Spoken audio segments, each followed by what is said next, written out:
Man, the floor is all yours. Okay, hello. Yeah,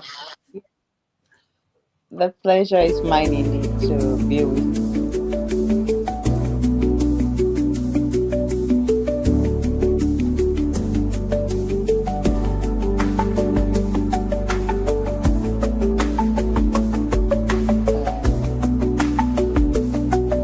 Hello, I lost you people.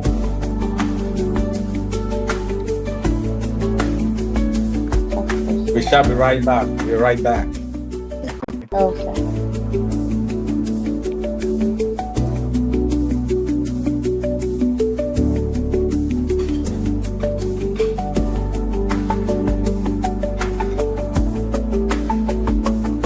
All right, we are live already. We're in 9 seconds. We're going 8 seconds. 6, 5, 4, 2, 1, 8, 0. Johnny, be on the camera, please. You're moving up and down. Be on the camera, okay? 18 Yes, seconds. sir. Great.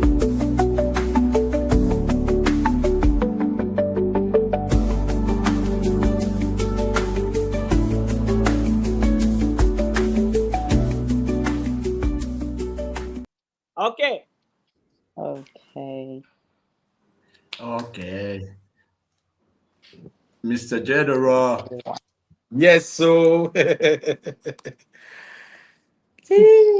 Hello, everybody. Welcome to the Camerican podcast. And it's quite an exciting journey. It's an exciting trip. It's an exciting experience. And today we are having here a college of amazing entrepreneurs, leaders, trailblazers, pathfinders, and you want to discover them for yourself.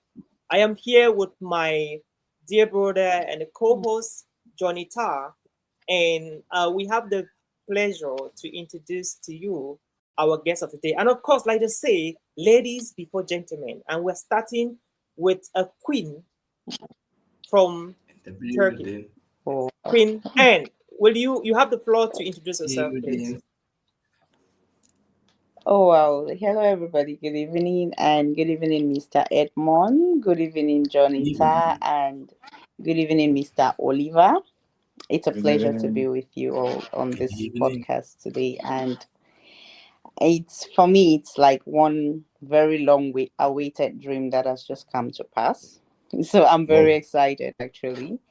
And yeah, I'm Anna Songwe, founder of the Songwe Spiritual Home Foundation.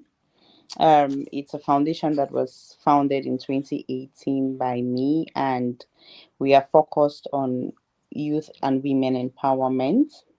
And basically on education. So we are more into capacity building, education as in education, and other empowerment for women, young girls, and children, less privileged children. And aside that, I am also an entrepreneur. I do business. So yeah, that's it. Thank you. Awesome. Wonderful. Thank you. And let's hear from our one and only Edmond Ayu, the engineer You're in the welcome. house. Okay. Good evening, everybody. Mm. So, I'm Edmond Ayukbawak Egbe. You're I'm a construction expert. I do build houses. I do build infrastructures. It's what I love to do best. And more to that, I'm passionate about inspiring the young generation of AECO experts, that's architecture, engineering, for them to be able to start up well, because we met the industry in a little crazy way, and the part welcome. of our story has always been to leave it better than we found it. So we took up ideas, we took up stories, we took up initiatives to be able to share what we've picked up over the years. I've been in the construction industry for over a decade plus, and what I decided to do was, all what went wrong for me getting to where I am today. I want to share my story to so many young AECO experts who are ready to also Mm. change their stories, to learn and get to see how they align themselves better, presently I am in Kigali with next gen developers. We developing Ubuntu Village, where we have Okay. a mix of different structures we're putting up. Apart from that, I love to teach, I love to write, I love to dance, I love to sing, I love adventures, I love lots of things that push your mind to the extreme end because I'm a lover of knowledge. And I always like to see that people's lives are better. I've come through many different shades of life. I've been a pastor. Oh wow. Before coming to out here in Kigali, I've actually served as a pastor. I've served as a project manager for lots of non-governmental organizations created by friends. As part of one of the things I understand about my purpose in life is to be a helper to great ideas. I know I have it in me to support any idea which is great to really make it take form. That's one blessing I know I have, and I am blessed to do it. It's just so natural for me. I can easily flow with you and what you do just because somehow I have that grace to go with. I'm a writer. I've written one of my books is out there, the the new order of leadership in the global construction industry, aim at changing what I think, what can change whatever we're doing. It's who is leading it. So that's part of the inspiration behind me writing the new order of leadership in the global construction industry. And in terms of being an entrepreneur, I wouldn't really consider myself an entrepreneur right now because it's still something in the pipeline. But I have an entrepreneurial mindset, which believes that everybody, irrespective of what you're doing, you need to be entrepreneurial. Is the key to changing lives in Africa. If you can have that mindset, irrespective of what you do, you are fit to go anywhere in the world, no matter what situation you're facing. Thank you. Exactly. You're welcome. I love that. Thank you so much, man. All right, let's hear from the one and only John Eta. Thank you, Oliver. Welcome on board, Mr. Edmond. Thank you. Thank you. And Welcome on board, Madam Anne. It's a pleasure to have you guys on Camerican Dream. Actually, what we are trying to do, Oliver and I, is to unite the great Cameroonian voices across the diaspora. So usually we started with the guys in the US, then we've had some guys from Europe. It was important we kind of have you who is in Africa doing something massive. And even though you're in Africa, you're still considered as part of the Cameroonian diaspora because you're not in the country. And I've been following the work you do. So welcome on board. Madam Anne, all the way from Turkey. You know the work we do. You've been inspiring a lot of young people Yeah. back home with all, the projects you got going on. And it was important, we invite the two of you so we can have a new perspective. All right. So, Oliver, it's been a long time. We're back again after the crisis. Cameroon went through a very tense electoral crisis, and in that time, with the emotions and all of that, I didn't want us to go political. And if we're not going to talk about what is happening in Cameroon at the moment, it's better to keep quiet.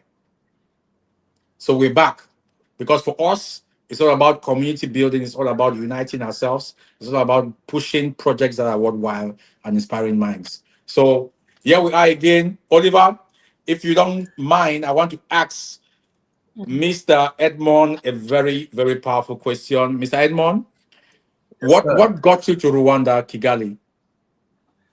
Okay. That's an interesting question. Yeah, so I'm just going to give a sharp story. I'd finished working out with a brother of mine doing some works in the American School of Yaoundé.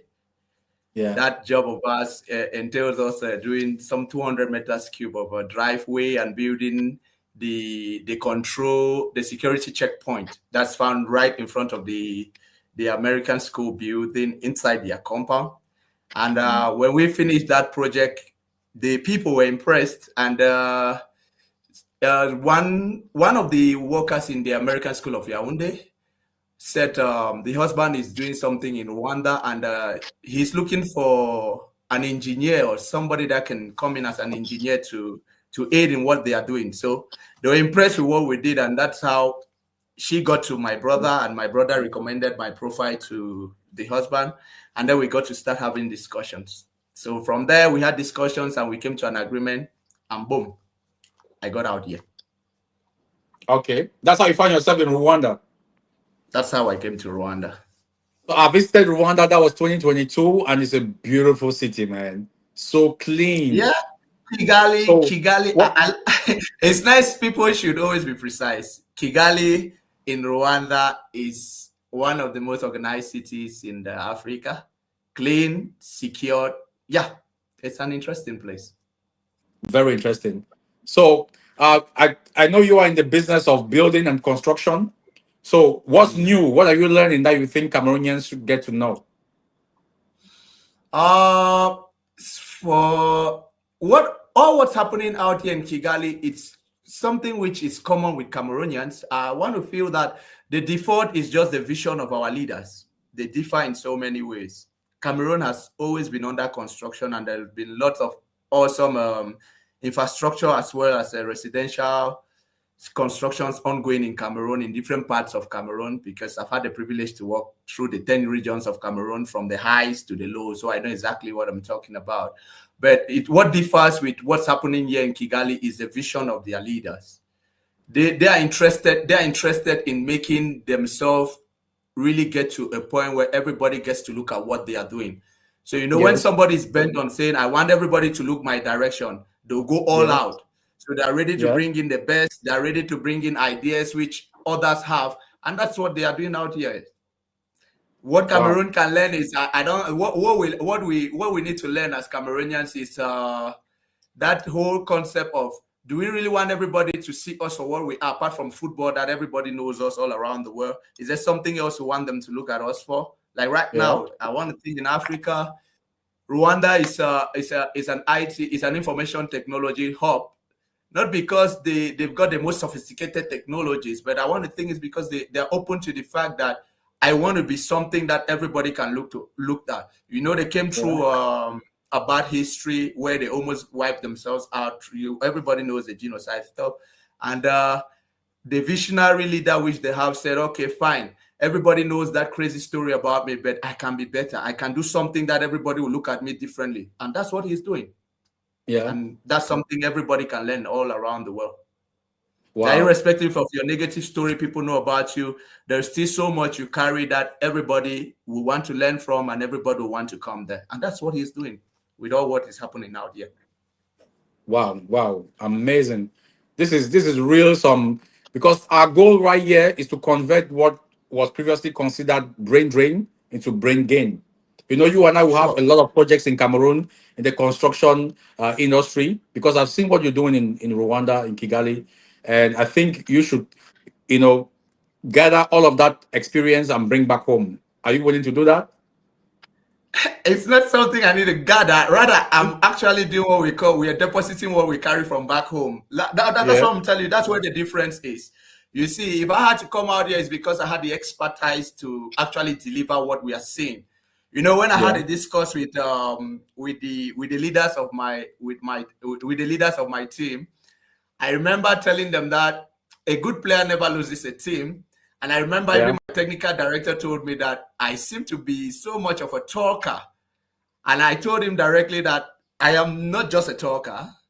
I'm a talker that does exactly what I talk. Yes. So, by God's help and God's grace, I've been able to show him that I wasn't just talking what I could do. Mhm. I'm actually somebody that does what I talk. So it's just what No, it we are is. seeing the results. We are seeing the results already. Oliver, if you permit me, can I jump to Anne or you want to ask Anne a question? Oh, you go ahead, jump to Anne. Oh my All God, right. that's Miss Anne, how you doing? All right. Maybe you need to Okay. put your microphone on. Okay, your microphone is on. So, what got you to Turkey? Istanbul. You're in I'm Istanbul, doing right? great. Is it actually my internet or is No, it we're coming from getting your you. We're end? I getting you don't know. clearly. And we're great. getting We're you getting you 5 on right now. 5. We're getting you. So I was Okay. asking you, what got you to Turkey? All right. Hmm. Well, for me, normally I'm first of all a traveler, so I wanted to explore Yeah. Turkey for a while, for a bit, in terms of business. And of course, my husband was here.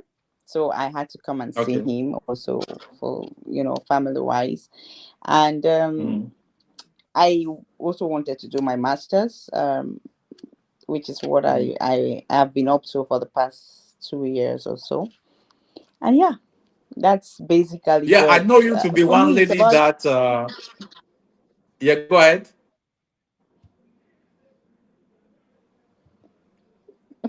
exploring opportunities, Awesome. Oliver, you can. getting to know the different. Okay, Can you hear me?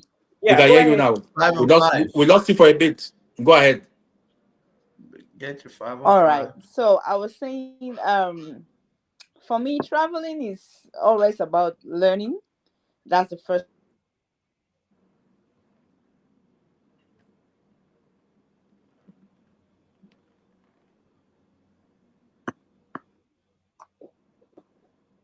Uh-oh. We Okay. lost you somehow. Yeah, we lost now. Yeah, sure. It, A Turkey is not glitch. trying with internet. Turkey, the, the connection is good in Rwanda. I'm happy for that, man. No, for that you can yeah, the, Okay. the the the internet compared to many other countries, their Yeah. bandwidth is very All right, interesting. Turkey. All right. Let's hear from Ant. Did you Okay. lose me? Oh, Yeah, we I did. lost two We did. people. Which one? Yeah, Okay. yeah. You can go ahead. Okay, so I was saying that normally for me, traveling is something that I enjoy a lot. I've been to quite a number of countries, and it's about learning, understanding how things are done, how Yeah. people do things differently, and how we can, bring these things back home. How can we incorporate them to our own context? That's the Yeah. first thing, because we have a reality, and how can we do it in our reality and make it work for us with our people.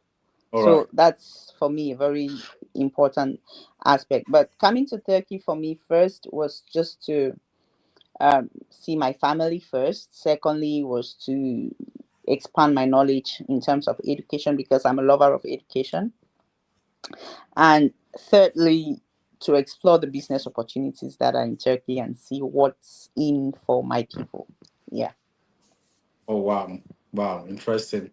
I know you to be one lady who has a very big heart. Oliver, you see, Madam Anne, Yep. she's young, but until you get to see her face, you think you are talking to an ancestor. You know, you think you are talking to a Yeah, that's grandma. really Like true. she has that energy of that big mommy in That's the village. crazy. Like when I talk to Mm, her, I'm like, I'm talking to an old woman. Then I got to mm, Please discover don't that say she's that. very young, and she's into so many powerful projects, huge projects. If a project is not big, Anne is not into it. So, Anne, like, what's your perspective right now? You're in Turkey. What do you think Cameroon can learn from Turkey right now? I didn't get the last question. I was asking that. I get it now. Oh, it's breaking. I don't know. My internet really is something this evening. I don't know why. I okay. want to get Not at all, Okay, John. come again. Okay. yeah. I was asking you that. Right now you're in Turkey. You've been there for a couple of years. You have done Yeah. Oh, uh, what's happening? I some of your activities. Oh, Like, it's what really do you think? there's really a glitch there. Okay, I can hear you now. Please take it all over.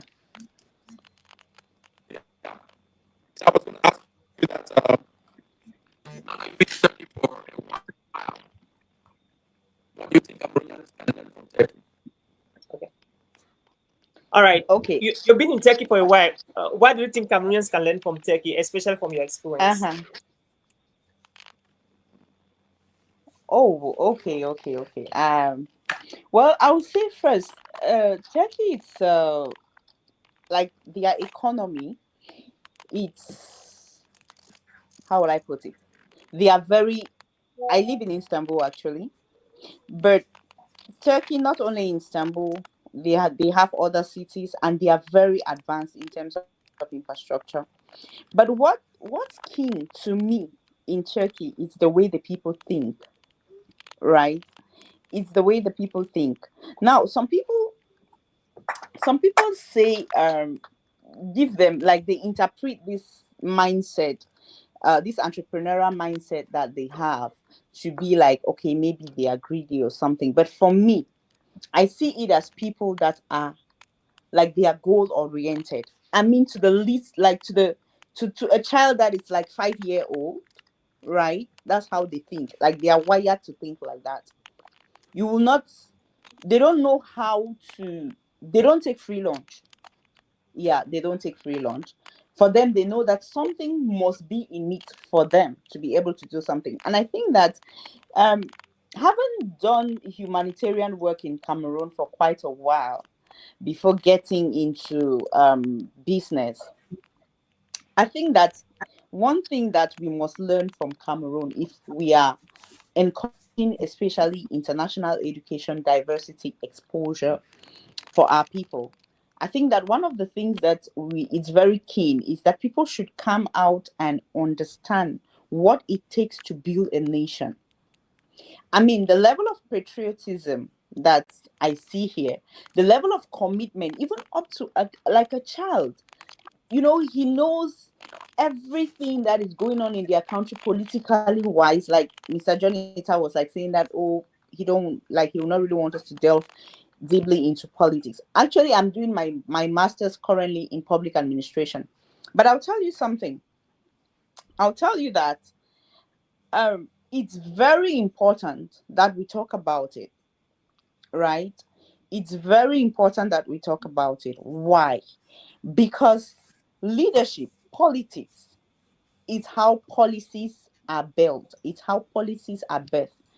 And for Cameroonians coming to Turkey, for instance, they will learn, they will see how first, the pattern that brings development. Like, everybody is out doing something and doing something for a cause. And nobody expects you to give them something without nothing. And they have this belief that the country we will wake up to tomorrow depends on who, or on the decisions we choose to make today. So it's about us, even before the leadership. And when they believe in something, they push for that thing. They push for it till they have it. So, having been in Turkey, for me, I would say Turkey is, it's a great place. It's a great place. When you come there, your mind, you will, like, your mind is really expanded differently. If you're somebody that you will want to see life differently, you will really see it. And if you're somebody that you believe in hard work, you will also see and understand how to, you will not minimize the gift that you have. You will not minimize in Turkey.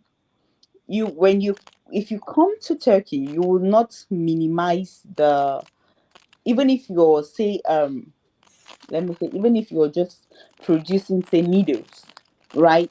You will know how to value and multiply that their entrepreneurial mindset and spirit and structure when they are setting up a business is something else.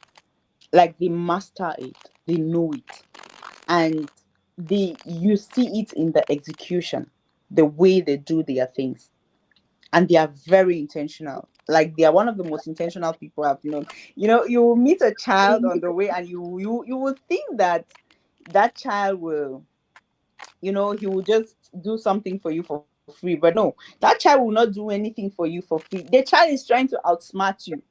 So you yourself, you have to smart. You have to be very smart to be able to navigate. If not, they will outsmart you. It's just like that. I It's just love like that. so. Yeah, so you have to be very smart. You have to be very intentional. And Turkey teaches you accountability too, because you're dealing with people that they are intentional about every cent. You yourself, you become very intentional, and that's something about we in Cameroon. I will talk about us in Cameroon. Most of us, we are not accountable. and it's not doing us good. So I'll leave it there for now. All right. Thank you so much. This You're is welcome. good. This is good and great. What an experience. What a story to emulate, especially by some other fellow African countries, and Cameroon is not left out. Um, Hmm. Now, the question I want to ask next is the both of you. To the both of you, right? Um, Okay. we have a lot of young people watching us right now from Cameroon and across Africa, and Hmm. they're a little bit curious. Like, okay, let's start with Ant. From non-profit to profit, without leaving the non-profit part of it, an average person will understand that you want to be able to build your finances before you're helping, so to ensure that everything is going well.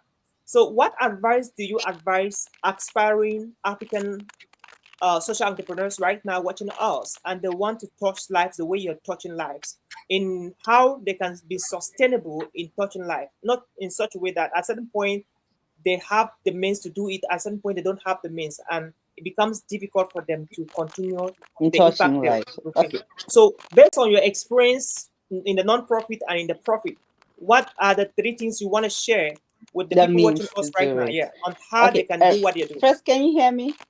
Of course, 5 on 5. 5. Good.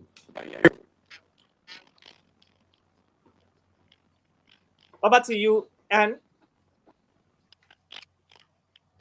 Yeah. The first thing I would say, yeah, the first thing, the first thing I will always say is this: life it's about intention, and there is just so much passion can do for you, but strategy will keep you grounded, Mm, right?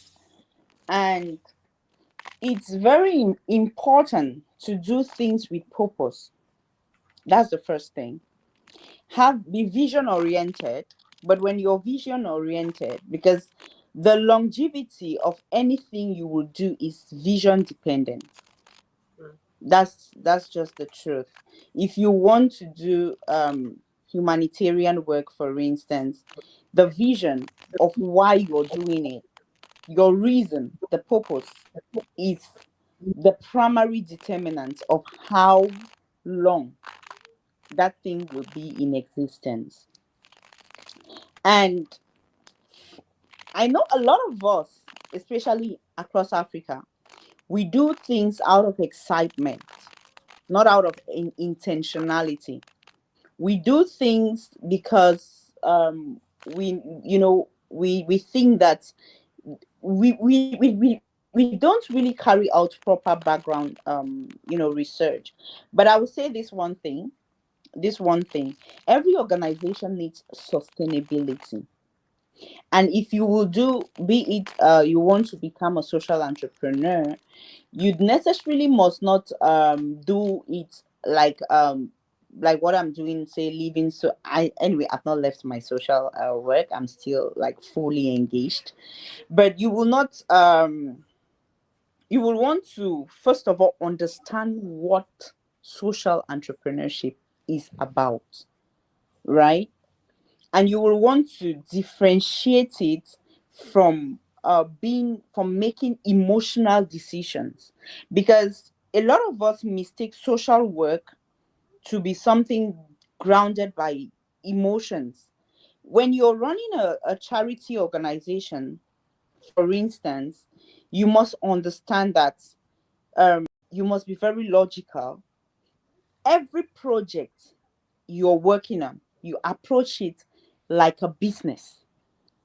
So you have sustainability in mind. You must come up with a clear plan on how you intend to, raise the money, on how you intend to use the money, on what is the interest of that money. The interest necessarily must not be like, okay, you selling to gain, but like you must come up with a business plan. That's just face it like a business, but you know that this is for humanitarian sake, but there must be a strategy to keep it running. Why? Because even when we talk of funding or grants and all of this, there is always a background story to it. Let me just put it that way. There is always a background story to it. And if you cannot defend that strategy that I'm talking about to you, to the funders, to the grant givers, they will not be funding you for anything. If they cannot see, if all they see is emotion, if all they can see is just you being overwhelmed with emotions, which is what a lot of us sell out thinking we are selling projects, or thinking we are talking about projects, we talk a lot about our emotions, how we feel bad for these children, how we feel bad that they are hungry, how we feel bad that, and at the end of the day, when you're coming up with a solution, they don't see sustainability in that solution. They just see a one-time activity that will not really create any impact. It's just like coming to put a band-aid on a fresh wound, and then leaving and hoping that the band-aid will just automatically become, the painkiller that was supposed to dry up that wound. So it doesn't really work like that. So you must be able to make it sustainable. When you make it sustainable, you will now see that in it, you, like, it will be durable. And now sustainability, like I said from the beginning, comes from vision, right? It comes from the vision. What I want to help children, okay, like for instance, let me talk about my foundation. For instance, I want to help children in orphanages, and I know that in the next 10 years, I want to make sure that I have helped at least 5,000 orphans across Cameroon and Africa, for instance. Now, if I have a goal to help a minimum of 5,000 orphans, I already know that these orphans, they do not have what it takes to reward me. So my reward is not from them. I also know that there is no single funder that will be out there to fund me and me alone, right? So now I have to get it still into my humanitarian and charity spirit. What value can I bring to the marketplace that will enable me create a stream of sustainability to ensure that the volunteers and the workers that are working for me and with me, through working with me in this vision, we should be able to get to the point where we need to get to, and actually achieve what we need to achieve without anybody feeling left out or anybody feeling exhausted. I remember in 2018 we were in Russia to talk about the International Volunteer Day, like global volunteers and the conditions for global volunteers and how they should be treated. Are volunteers, like, this was the main question we had during the session, and it was, should volunteers work for free or should they be paid? Because humanitarians are volunteers. But this answer came up and they said, everybody is a volunteer, right? We are all volunteers, because in the hall we had different business people from different parts of the world and all of that. And we are all volunteers, volunteering in different capacities. Now, volunteering does not mean working for free. So if you have that and you're a social entrepreneur listening here, then you should know that for every young person you will call to your organization to volunteer for you, you should know that you owe that person a stipend to keep that person motivated and to compensate that person for the person's time, because your time is the value of your life. How long you live, like everything you will do on earth, is dependent on time. So you must learn to value time. You must learn to compensate time. Wow. So yeah, I think did I answer your question? Yeah, of Maybe course. I digressed a bit. Yeah, Maybe. that was great. I know my brother and friend John will have something to say, but I would love Ayo to contribute in his own part of this question. And to Ayo, this is a point. Um, I love your story a lot because you went to Rwanda on the fact that you did a project in Cameroon and you did a great job and they got you to Rwanda. So, what do you have to share with people watching us right now from your ability to execute excellently, deliver on time, and stay accountable to your stakeholders, and especially to the young people coming after us and listening to us right now? Why is it important to deliver on time, to be exceptional in what you're doing? Because you never know where the next opportunity is going to pop up from. Why is it important? And what lesson do you have to share from your story with our young people listening to us right now? Okay. She just pointed out three very important things, which are vision, purpose, and sustainability. So whatever you're doing, I believe you want to see it live through time and actually make the impact which you're going for. I would like to talk from the angle of resilience, discipline, and consistency.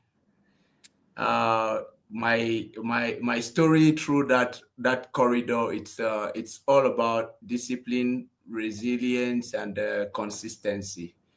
You know, at that point in time when I was executing that work, I was going through what we call like a sabbatic period of your life. It's like everything shut down on us, and that just happened to come around. And then my brothers called me in and were like, okay, guy, we've won this project and we want you to come in so we can actually see how to deliver. And that's how I got into the project as well.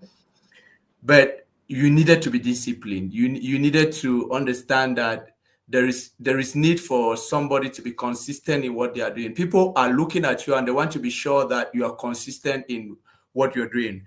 To start with, my brothers had beaten that job with many other fellows who were very old in the administration of the American School of Yaoundé.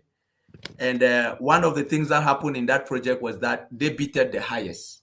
So they had bidded the highest, and now we all know how contracts run. Somebody will always say they're going for the lowest bidder, but somehow these people don't look at things from that manner. If you can justify why you say what you said, then you are good to go. So they had to be consistent in what they said.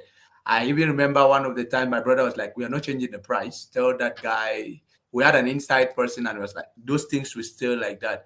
They bidded a contract. They were the highest bidder, but at the end of the day, because they were able to clarify technically why they kept their prices the way it was, they won the contract. And here we are, three young men, no old man guiding us. Yeah, one person is like acting like the general manager. There's one person in the field like the construction manager. There's another guy just in the shadows backing with everything. Now, what is the next move? You need to be able to do something which people can see that you guys are not just joking.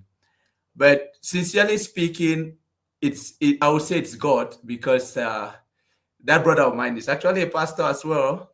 It's called Pastor Bertram. And one of the core principles we established in that work was the principle of praying before we start. If you're going to work with us, you're going to learn how to pray. You must love prayers. Whether you're coming to work for us as a Muslim, whether you're coming to work for us as a Shuntis, as a Buddhist, that was our own core principle. We believed in it. We believe we got there because of God, and we believe if everybody can see things from our lens, then we'll be able to do things together. So we got to bring in the team we brought in, everybody playing their part effectively. And as God will have it, when you are serious, when you are ready to go, like they say, if you have become what you want to do, it becomes easier for grace to work for you. Because if you are not something, then grace cannot really work for an empty container. So I want to believe that part of it was because all of us have become who we are. Mind you, we had spent 5 years after public works and living in Bonas with we're in one room, I think 5 engineers, and all of us had great dreams. All of us all of us had a lot of things we wanted to do. But one of the things I really appreciated about us staying in Bonas at that time was none of us stopped learning and none of us stopped dreaming. While we're all there facing life and its realities, we're all thinking about what we want to do with ourselves, where we want to go, what we want to do. And we did the work we needed to do. So when the opportunities started opening, the opportunities met a bunch of young people who were ready to want to show themselves, to want to show that they can do something.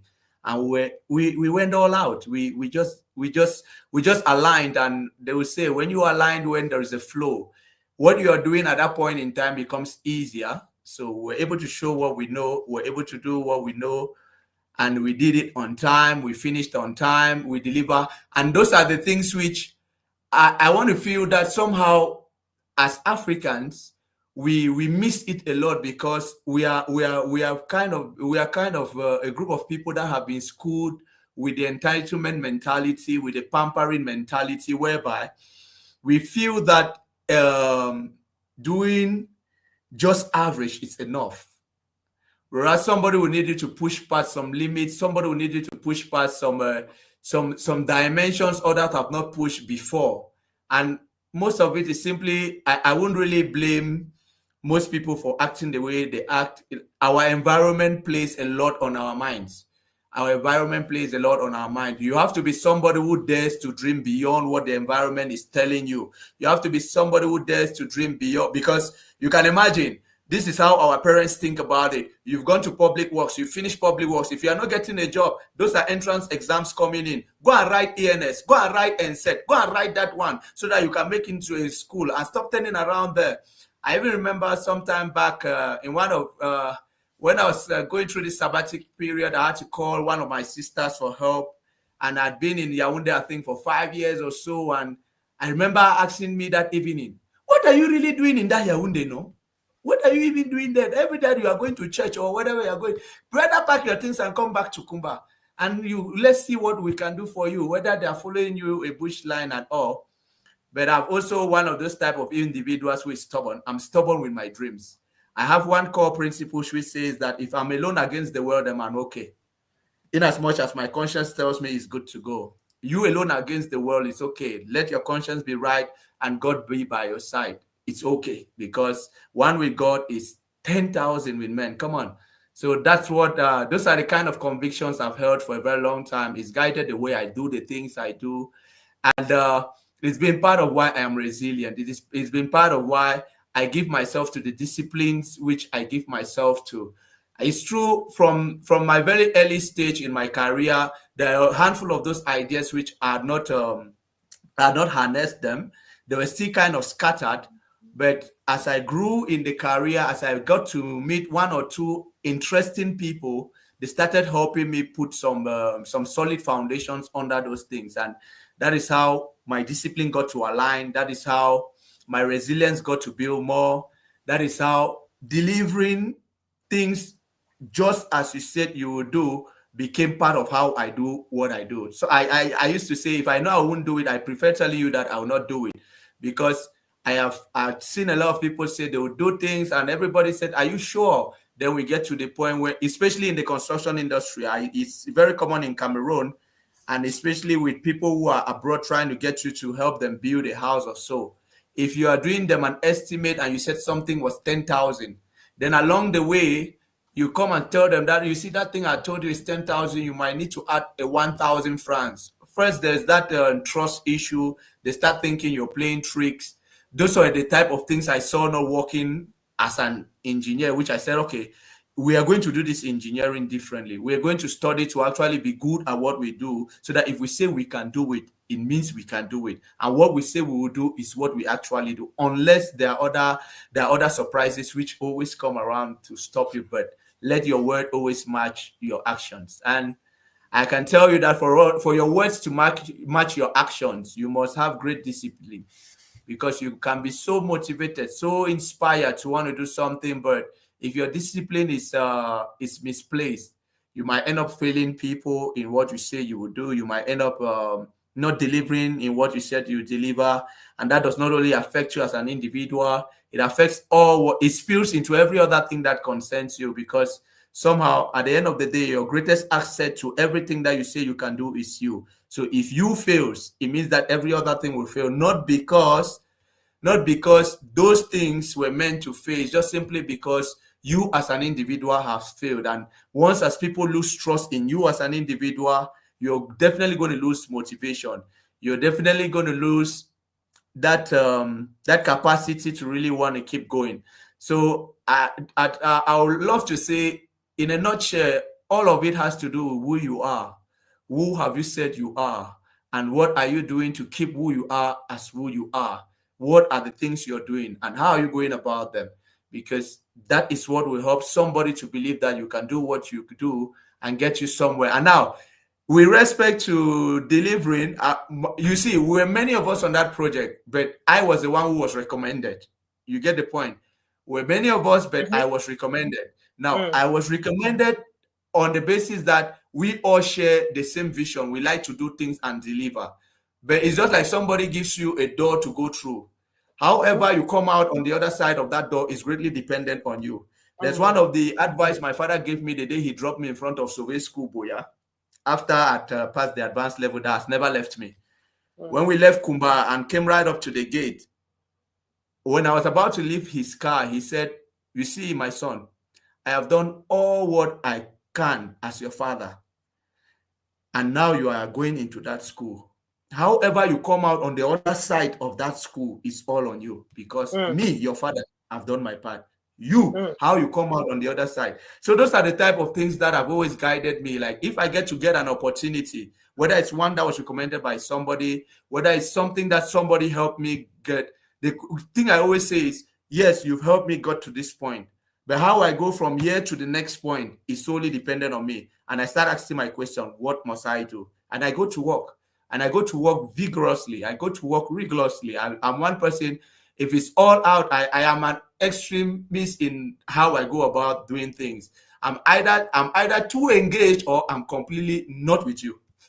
So that's kind of like I love that. how I'm either with you or I'm completely not with you. Not it's some people say there are times it works for my good, there are times it works for my bad. Works against like you. I said, at the end of the day, what I want to be sure in it all is I am in there, rain or sun, thunder or winter. I am with you from start to finish. So it's basically all who you are, what you want people to see about you, and you keep going right up to the end. Man, I love your level of commitment. Over to you, John. Man, we're taking it all in. That was a great one. Yeah. Mr. Edmond, that was a great one. And you guys are very deep. Whenever you see that, we've got some amazing friends across the world, right? Yeah, powerful And guys. it's so wonderful that imagine that Oliver is right now in the US, Edmond is right now in Kigali, and Anne is in Istanbul. And we're able to connect thanks to the incomparable power of technology. You see, it's a small world. And I just want to say this, you guys know I have land, and I'm the Camerican Dream, all our invitees, our guests on the Camerican Dream, I'm preparing your land because we all have to come back after some years and live together. So know that your land is already there, 500 meters square. Start thinking on what you do with it. You're going to buy it with 10% discount. For every guest we have on Camerican Dream, we're giving 10% discount on the land. Clap. And Miss Ole. So we're going to have our Camerican Dream, neighborhood, just us, our Camerican Dream community, and this is a project that Edmond, you and I were going to run on it. We've got some construction projects in Cameroon. So that's why I'm very keen on what you're doing, because we need to bring back that expertise to Cameroon so we can provide affordable housing to the Cameroonian people, in a way that we're going to introduce a mortgage system where people can have a house and you pay over a span of 10, 20 years. There should already be your house. You should already be living in it, because life is too short. I see people working for the rest of their lives and they start building at 60, 70 years. After finish building the house, you have very few years to live in it. Some people don't even live in it.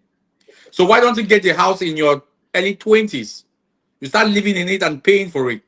That's what made, countries like the US, to become the land of opportunities and the dreamland because of the ease of doing things, the ease of doing business. So thanks very much. While you guys were talking, I was just amazed just to think that the four of us are JFC soldiers, just to see that Mr. Edmond, the way you support the vision is mind blowing. Oliver, Mr. Edmond is someone, if he believes in your project, like he supports it and pushes it even more than sometimes I'm sitting behind and I'm watching him do initiatives and I'm like, wow. Now, Madam Anne, you know the Yeah. project we have. Me and Okay. Madam Anna somewhere, she's the director of the John Etta International Education Fund. Our vision is that we want to help as many young Cameroonians as possible to travel overseas for the purpose of studying and working abroad and afterwards investing back home. So she's running that project with me. She's piloting that. So what do you have to say when it comes to our program? Okay, sorry, I lost you people again. So thank God I'm back now.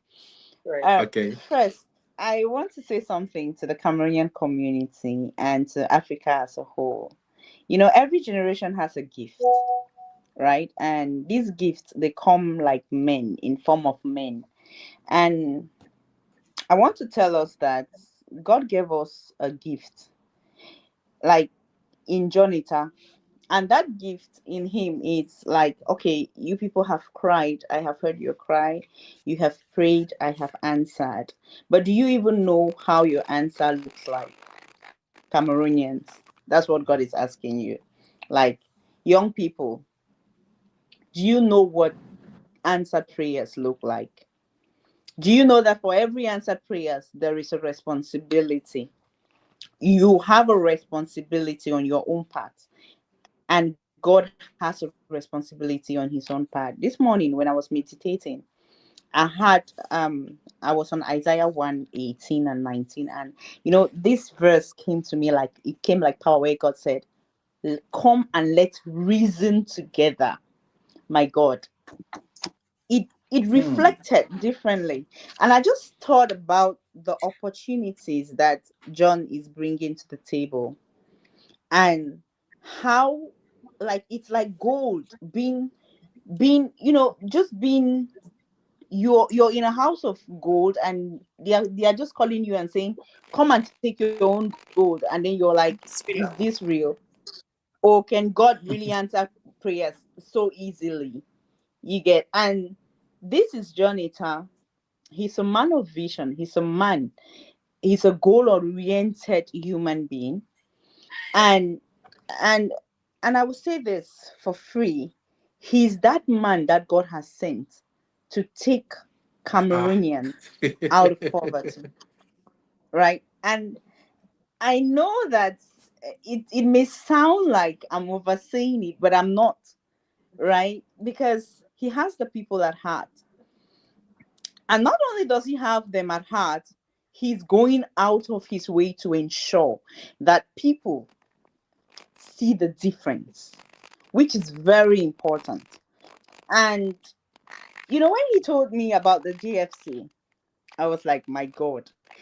I have been praying. When I started my humanitarian work in 2015, um, before creating my own foundation in 2018, I had volunteered to different organizations, and you must serve. To be served, you must Mhm. serve others. So I and I remember I used to have a lot of, I used to pray, because when you work on projects, you know what it takes to bring a vision alive. You know what it takes to bring an idea alive. And so when I met him, I was like, my God, truly, when the time is right, the people you have set will begin to, align and come together. And I think that that's what he's doing. The JFC family, it's not for everybody. That's just the truth. If it was for everybody, it would have been limitless. There is a limit to the numbers for that family. It means that w- everywhere everywhere there is gold, it cannot be open for everybody. And so when we spoke, and the goal was clear, the target clear, everything was just there and very feasible, very easy. I told him that you are a man that God has sent for a generation that has cried to God for financial freedom, for financial stability. And God has given you the wisdom to understand the power of community. It takes a selfless man, it takes a man that loves you, that does not think of himself, but thinks about you first, to be able to come up with the initiatives that he has done. And what I would tell people, I don't want to over blow the whistle, but what I would say to people is this: if you have the opportunity, if you want to grow, belong to the GFC and belong to the 1% club too. It get why. Ma talk for PJ. It gets why. It gets why where you supposed to belong for the. You get it's like a pool of ceaseless opportunities. You will get to see things, you get to meet people, you get to network in a way that you will only imagine, and you will get to be exposed to the secrets that makes for a wholesome living. And for me, there is nothing like being in a community that makes you live a life of purpose, and that a community that strives to see that it takes you out of poverty. At the same time, it takes you out of depression, because the rate of depression that is in the world today, it's crazy. And not only that, it educates you, it brings you opportunities. So I would tell every young person, every young Cameroonian, the GFC family, the John Lita Capital family, the 1% club, and every other initiative that the different leaders on this platform and in the main platforms they are putting to the table. Believe me, these are years of investment. What you see him doing today, you are only being part of the results. You are not part of that process. It What he's doing today, it's he actually bought this thing he's doing today like 15 years ago, when he made the decision to start building and failing and building and trusting, and people doubting and people naysaying, and people did a lot of things that were not like okay. And sometimes he was really crazy, and he was crazy to be crazy, but it was amazing being crazy. And today I'm happy that it has started to take shape. And my mentor always says this. She says, people are not meant to be in the process.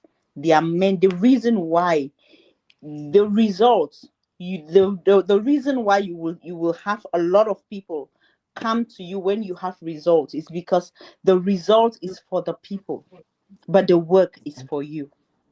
Mm, Right. that's So powerful. he did, yeah, he did the work. And I'm calling on every young person, please do your work. Right? There is no free lunch in life. Nobody is about to come and babysit you or give you something for free because you cried. If you cry, I will be touched by your tears, but not too touched to give you what you want if I do not see the responsibility in you, if I do not see the capacity, the competence.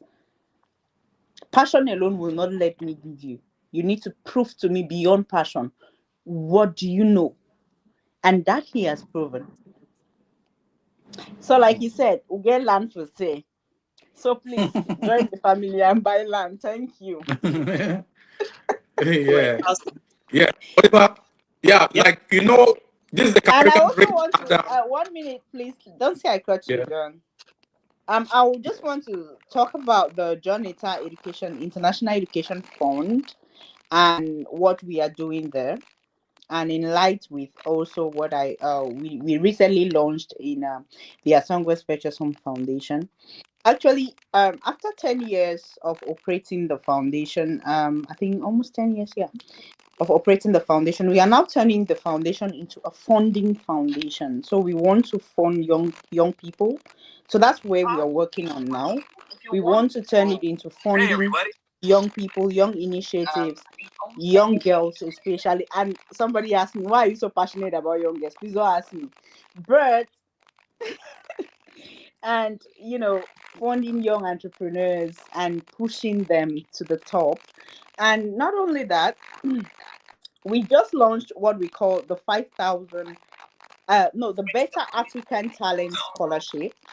Better African Talent Scholarship. And this scholarship is targeted to give 5,000 international scholarships yearly to Africans, not to Cameroonians, to Africans, because the foundation is not only in Cameroon. We have the foundation in Nigeria, we have it in Ghana, and we have it in Kenya. So, and we are expanding because we are making some conversations in Uganda currently. So we have this target to get this 5,000 scholarships across Africa, actually. And it's for talent. And talent means talent as in every talent. And why did the team and I talk about this? And John had to come handy. You know, this was because we spoke about the fact that Africans are talented, just like my brother Edmond was talking earlier, and but we are limited in terms of exposure. And the world is a global village. Personally, uh, the our education consultancy, we are in partnership with over 500 international universities and counting, right, globally. And the opportunities are enormous. I would just say it like that. The scholarships are there.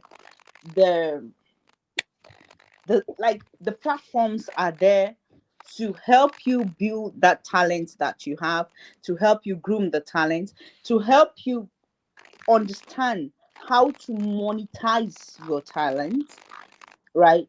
But you will have to do the work. You will have to do the work. And we need exceptional talents for this program. So when we talked about the John Ita Family Education Fund, International Education Fund, it's because we know that if you belong to the JFC or to 1% Club or to any of the different initiatives as launched under the program, you're already a person of value. You're already a person of character. But above that, you're also a person that is talented, right? And within the framework and the policies that has been set in place for you to get this opportunity, it's an amazing opportunity. When he told me, I was like, are you crazy? He said, no, I'm not. I just want to see that young people are empowered. I told him, I thank God for a day like this that I've gotten to meet somebody like you, because I used to think that I was the only crazy one, but I like when I meet my crazy colleagues, Resume. because we can really go crazy, Mm. So thank you very much, and yeah, I look forward. All right, John, you still have the mic. I mean, over to you, Oliver. Okay. Okay, thank you very much. Yeah. Yeah, All right. So my because a lot of people don't know that we are now in a global village, right? You can be born in Mike, Cameroon, kind of you are not there's a limited glitch. to Cameroon. You might have to shift close So to whatever you his want to do, laptop. you can bring it back home, you know, and to benefit the nation.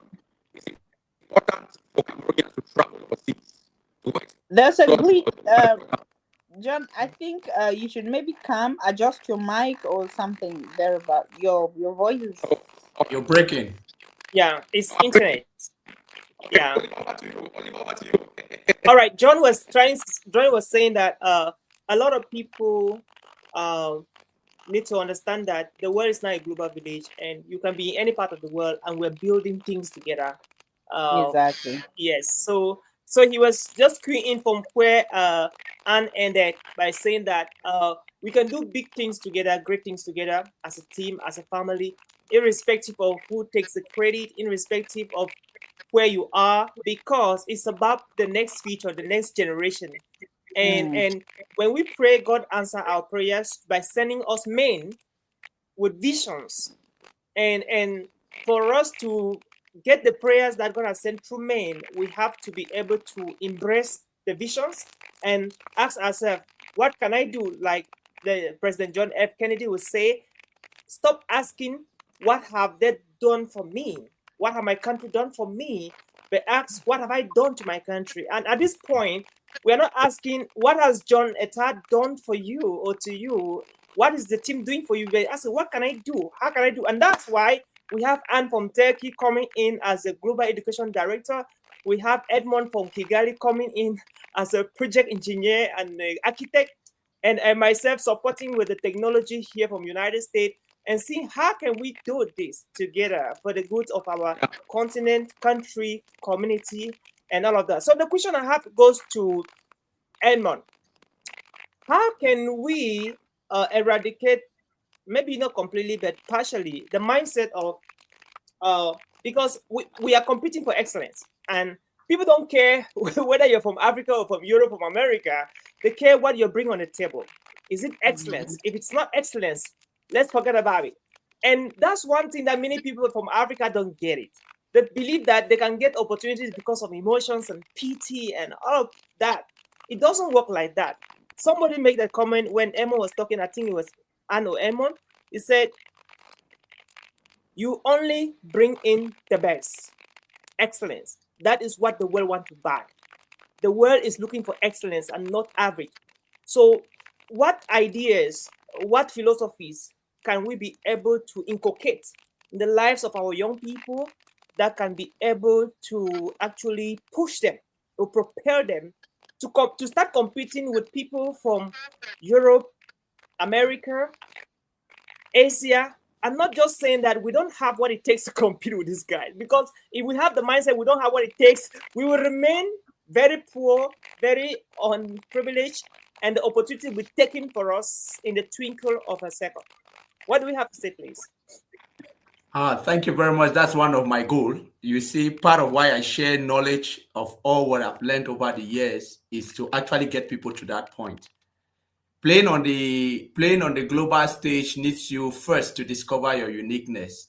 It's one of the things that made me to adopt the name the unique construction manager, because your uniqueness is the definition of the ultimate of whatever it is you want to do.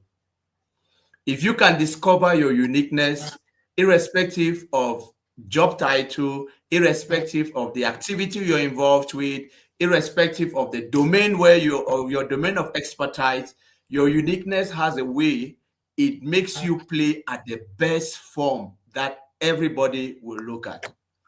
We all are not ignorant of the fact that there are information we have consumed that makes us tell another person's story better than our story. So, not trying to be religious or anything, I want to feel that the best way to discover your uniqueness is to know God for yourself, which is one of the things a lot of people are not working on. If you can open up your heart to want to know about God, not because a pastor is preaching about God in your church, not because a priest is saying this about God, not because you're reading somebody's message about God, not because there is an apostle, an evangelist telling you. All of those fivefold ministries are doing just the work they need to do, but it's all aimed at one thing, pointing you to the person that will tell you exactly who you are. Because if you can start seeing who you are, you get to realize that you are the same like every other person all around the world, irrespective of the advantages they have, irrespective of what is open up to them and what is not open up to them. Now, the only difference I will say with our reality as Africans compared with the rest of the world is that we are fighting a mental war. A mental war in that somehow somebody orchestrated a plan to school us to tell a story about ourselves, which is not us. Now we need to be able to dig deeper because it's like they got to understand something about themselves and then shared it with you. But since you have not pushed further to know who you are always at the defensive rather than trying to be at the offensive. And how can you be at the offensive? By going deeper, discovering exactly what it is I have inside that I can bring forth to be actual, to be able to compete exactly like that person. You know, all our jobs, all our careers, all the domains of expertise that exist in the world, they are just platforms to showcase who you are and what you are able to do. That's why there are almost 9 million engineers, right? But if you meet an engineer, he doesn't talk like myself. But we all studied civil engineering. We all went through the different courses there are in civil engineering. We all have come through civil engineering school, and today we are exercising in the field of civil engineering. But that's not really who we are. That just only gave us a platform of expression. Now, every other person, irrespective of whatever it is they're involved with, must understand that it all starts from deep inside of you. What is unique about you? There's something my spiritual father used to say, that man is born loaded, but folded to be unfolded. You see, every one of us have that reality. We are born loaded, somehow folded to be unfolded. And the only way we can effectively unfold ourselves is to discover what it is about us that we can change. And we need to start it right in, as a man thinketh, so is he. And Les Brown continues this word from scripture by saying, as a man continuously thinks, so will he be.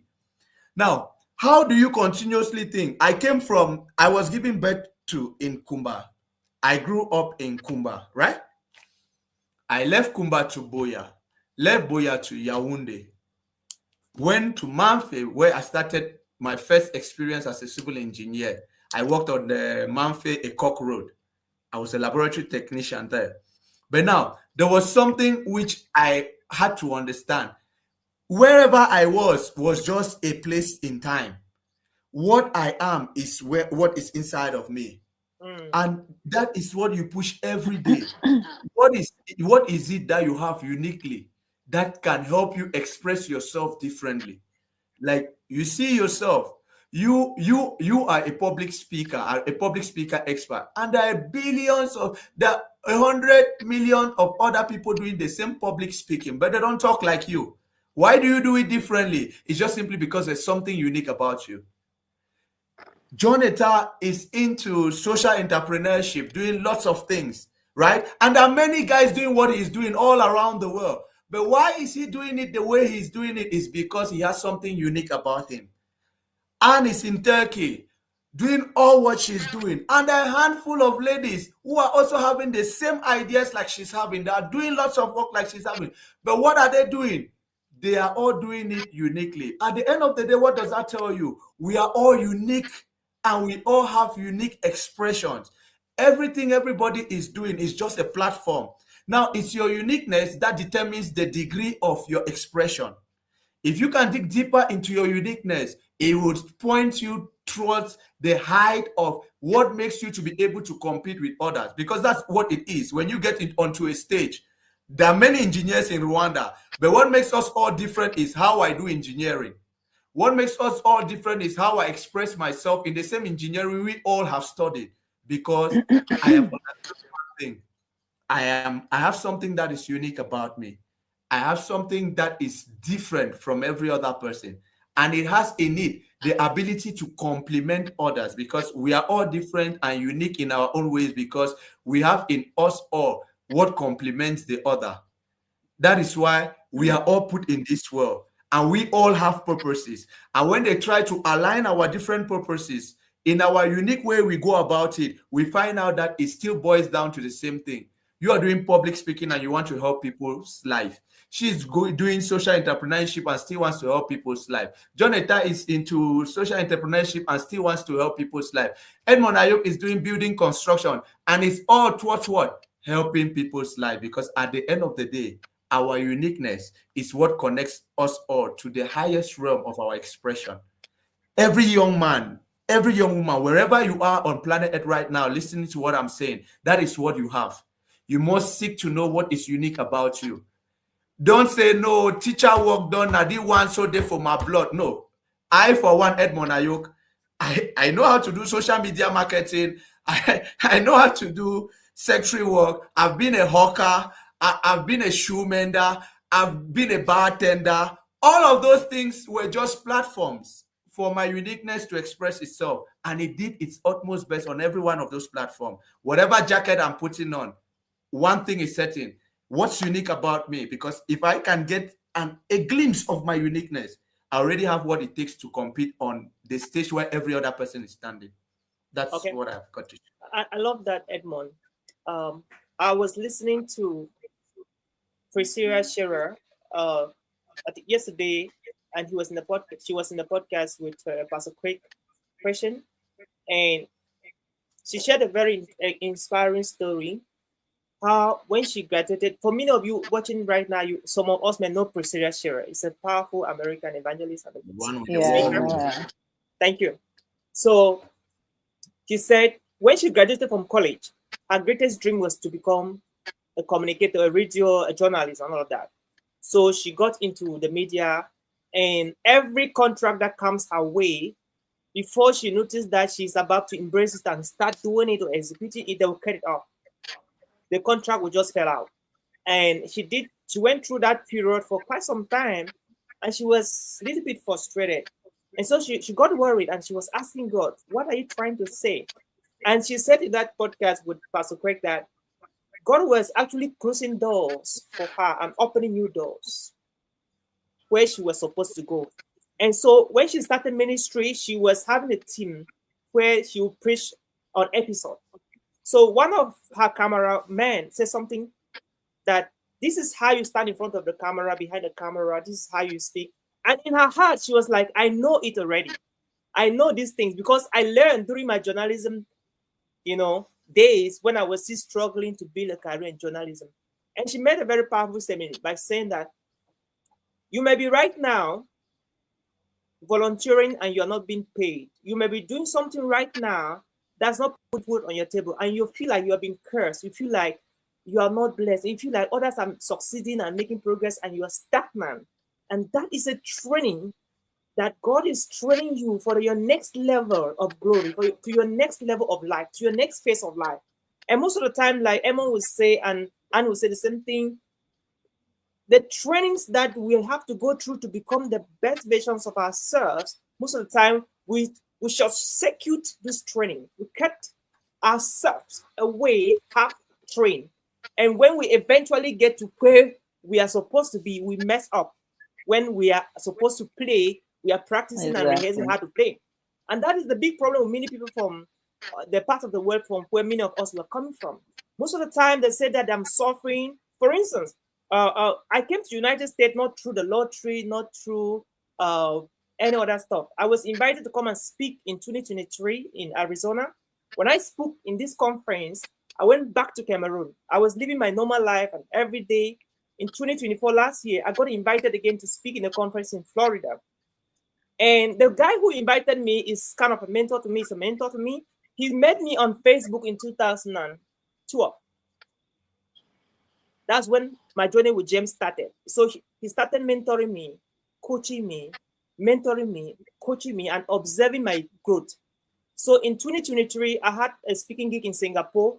When I spoke in Singapore, he sent me an email right while I was in Singapore. And he said, Oliver, I see what you're doing. I see how far you're making progress in what we're doing. I would love you to speak in my next event in the US, in Arizona. Frankly speaking, I thought he was just kidding, but he's not a man that really jokes. He told me that that's it. So when I was flown back to Cameroon, I got my invitation to speak in the US. I went to the American embassy. I even thought that they would not give me the visa. Like I did not even have what it takes to get the visa. I never had the money saved up to get that. I went to the embassy. They told me, they asked me questions. What am I coming to do in America? I told them that, well, in the embassy, they always want to know that you're not going to run away, kind of stuff, right? So I told them that, well, I told them that, as you can see on my passport, I've traveled so many countries in Africa. I just came from Singapore, where I spoke at a convention. So I'm just going to support my mentor to speak in his event, and that's it. And I'm coming back to my country, Cameroon. And behold, they stamped my visa. That's how they gave me the visa. So when I came to America, I kept my promise. I spoke and I went back, and I got again the second time. My mentor and myself, we started the business here in America that got me here for the next 1.5 years. I've been here running the business. And so this is a lesson that young people need to learn. It took me like 12 years building a relationship with James. And eventually, that relationship catapulted me to, I used to say Psalm 16 verse 6 that says, my boundary lines have been opening in pleasant places, and surely I have delightful inheritance every single day when I get up from bed. And eventually, this is the delightful inheritance. But it did not come on the plate of gold. I had to work for a series of years. Nobody was paying me for what I was doing. I was building a profile. I was building a portfolio. Now, the question I have for the two of you guys is a little bit about Jonathan also and what we're building together. It is often said that a prophet is never noticed in his own country, in his own town, in his own region, in his own family. Most of the time, we fight our prophet. We want to kill our prophets. In the family, they say that what he just want to show he is. They say what he just want to prove he is. Edmond, you have to say, a lot of people in Cameroon and the family of John and the schoolmates, they see what he's doing. They may not love to support him. They may see what you're doing, Edmond. They may not love to support you. Same thing with you, Anne. They'll say you want to show up, you want to prove something, but you're just honestly living your honest living, doing money. What do you have to say to the people that are listening to us? They'll be listening to us and they shall listen to us on the importance of not fighting our own prophets, but supporting them. Because if one person succeeds, everybody has succeeded. Let me start with Anne. Okay. I'll say something. It's okay for people not to buy your idea. It's also okay for people not to think that what you're doing is a big deal. But what they cannot kill is the impact of what you're doing. It's evident. That's the first. The second is that whether we encourage you to buy what your brother is selling or not to buy, a good businessman knows that he draws his statistics from the population and he makes his strategy on how to make his good known by the entire place, because he knows that most likely the people around him will not buy. So that's the first. But then it is always very important that you guide, as a business person, you guide your own energy. Guide your energy. And why do I say guide your energy? Do not let people who will bring down your because we are all humans, so we are subject to emotions sometimes. And we cannot just ignore these emotions and say we are above it, but we understand that it will not work all the time. So it's important to keep people who motivate you around you. I will say this to Jonita more than I will even say to the people that, and as well as to you, Oliver, as well as to you, Edmond, and to every other leader, every other entrepreneur listening to me, that keep doing what you're doing. Results, like I said, is for the masses, and they are waiting. Don't worry that they are not patronizing you. It's because they don't believe in you. But when like Edmond was saying earlier, that when you bring excellence, nobody can ignore excellence. And in the world where we live in, it's either you're good or you're good. So if you're not best at what you're doing, you will always lose out on opportunities. Right? So my brothers and sisters listening, embrace your own. I want to say that. I really want to say it from the depth of my heart, but I know it's almost impossible. But I will still say it anyway. Know that community living is the key to the many things that we want to solve, especially in Africa, where we will have to build our own leverage by ourselves. And I think that if we are able to build enough leverage, then we can now advocate for some policies to be changed based on the leverage that we've been able to build as a community. So if we are fighting what is meant to help us, and then we are saying that God is forgetting us, or we are not having change, how then do we think that the change will come? The change is your voice. Your voice becomes your power, and your voice alone will not do the work, but your voice, when put together, it will become like a bass. You've been to a concert, you hear the noise that is there. When you put your voices together, that's the force it has. And so the leaders, who are just the few that are being privileged to sit at the tables and write the policies and see how to implement the policies. They do the policies. These policies take effect whether they favor you or not, because you do not have the backing to say, okay, this one will not work. But I think that if with what we are doing, if we support each other, there is no way, there is really no way the ills in our society will not shift for the best. Awesome. There is literally no way. So the Cameroon we want to wake up to tomorrow is in our hands, on the decisions we will make today. Jonathan is coming up with amazing initiatives. Mr. Oliver himself, Mr. Edmond himself, and every other young person with vision, with assignment. And I want us to know something. We are all like we are all pieces of the same puzzle, right? So we are all doing, we have roles. And when you do not do your role, your piece becomes empty and it makes the puzzle not complete. So, like Mr. Edmond said earlier, know your piece, know what you are supposed to do, fit in that place where you are supposed to fit into that puzzle, so that the puzzle will be complete, and together we will win. Winning is never alone, it's always a teamwork. When you truly win, it's because the entire team won, not because one person wins. Thank you. Great. Thank you. Lovely. Over to you, Edmond. What do you have to say? Okay. Now, with respect to whether people support you or not, I would like to use the life of our Lord and Savior Jesus Christ. If you look at Jesus's life and what the world still remembers, 2,000 years he has come and walked and gone. Everybody still remembers what he left here because he was able to come up with a team, and that team was able to spread what he had taught them, and it has spread all around the world.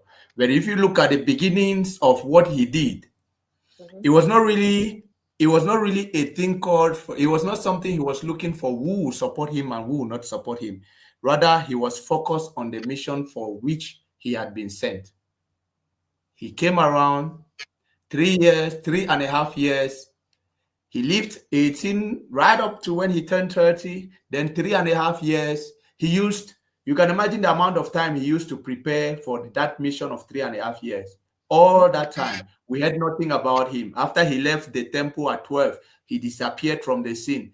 The Bible didn't record that he was doing this in the carpentry workshop of his father, of which that was what he was doing in Joseph's workshop. Now, it was time for him to go about the mission for which he was sent.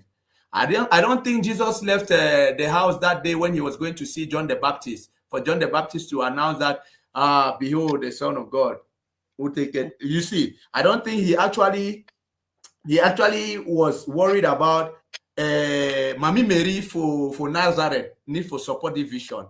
Papa Elijah for Jerusalem, need for support this vision. What was there was, I believe there was a conviction inside his heart, led by the Spirit, to go meet John the Baptist, which all played out as he played. It's the same thing for any vision bearer. In as much as we will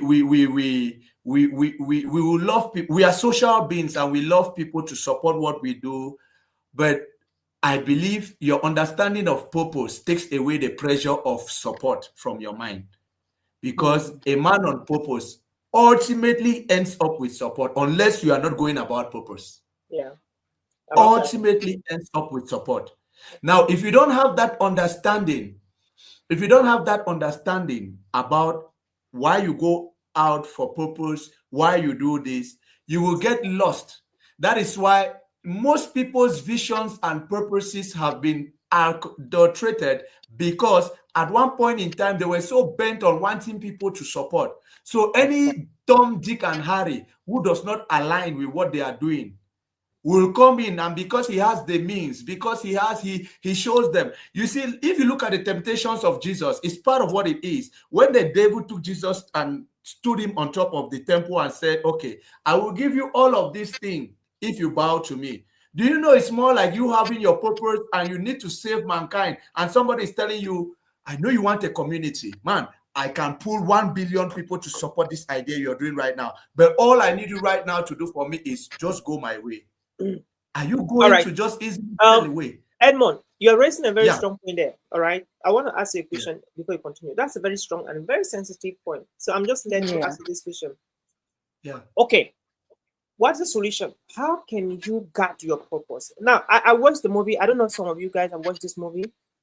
King Richard. I think the movie of is this guy. Will Smith acted Serena Williams and Venus Williams' father's role. King Richard. You need to watch that movie. And it's talking about what? So Will Smith had to negotiate the best deal for his two daughters who were playing. And that's so powerful. This is something that we have to know it, because many dreams have gone like that because people came in and proposed. And because some of the dreamers were so desperate, they yielded into the offers. And that was the end of the story.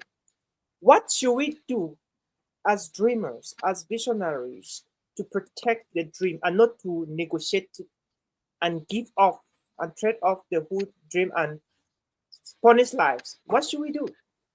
They say success leaves clues, right? You and I are not the first dreamers. We are coming after a generation of dreamers, right? And all of those dreamers, by some way, have written their stories somewhere and they kept them. My honest opinion, guided by what I have learned over the years, is look for those that did what you have done. You see, when I went out to read God's Great General, right, it just so happened that 2 decades ago, when it was all about people wanted to read about how people gain power, but when I took those books to read, what I wanted to understand was what made who win and what made who failed. Because part of what makes people fail is also deficiency of enough information of who has failed before or who made it before. Because apart from learning what to do, one of the greatest things a leader ought to be learning in their journey is what not to do. I love that. Irrespective of how desperate they are. All right. Thank you, Edmond. Yeah, go ahead. Yeah. Go ahead. So I will end by saying that study the stories of others that have gone ahead of you.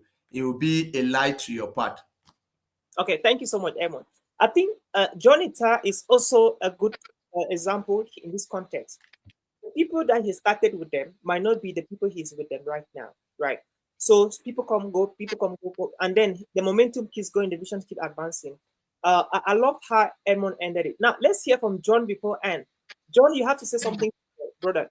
How do you protect your dream? You're working with hundreds upon hundreds and getting to thousands upon thousands, and soon it's going to be millions upon millions. Now, how do you recruit your leaders, your partners, your stakeholders? How do you know this is going to be the right person that's going to bring the right energy and not a competitor, not a fighter who's going to rather fight the dream?